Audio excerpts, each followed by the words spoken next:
woolly bear.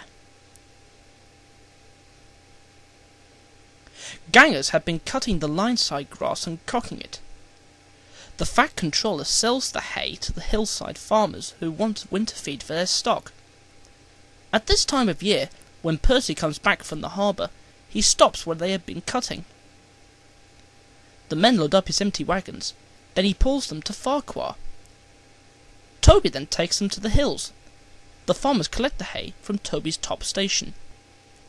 When in the wagons, the hay is covered to prevent it blowing about, but on the line side it is stacked in the open air to dry.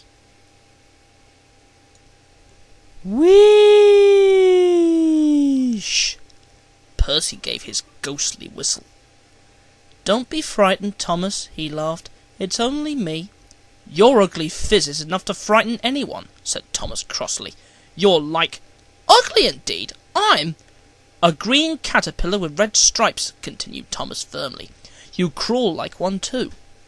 "I don't. Who's been late every afternoon this week?" "It's the hay." "I can't help that," said Thomas.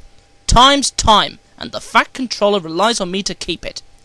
I can't if you crawl in the hay till all hours." "Green caterpillar indeed," fumed Percy. "Everyone says I'm handsome.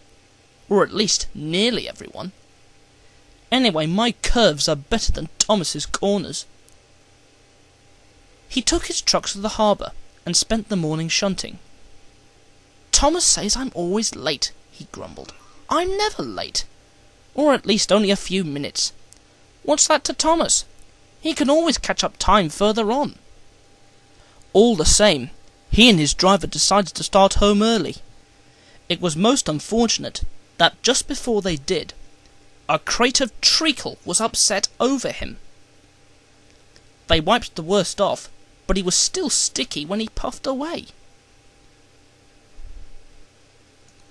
The wind rose as they puffed along. Soon it was blowing a gale. "Look at that!" exclaimed his driver. The wind caught the piled hay, tossing it up and over the track. The gangers tried to clear it, but more always came. "The line climbed here. Take a run at it, Percy," his driver advised.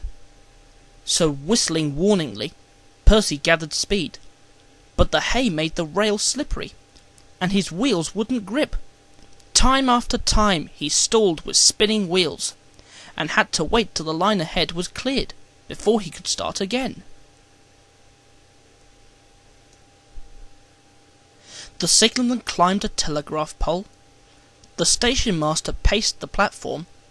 Passengers fussed, and Thomas seethed impatiently. 10 minutes late! I warned him!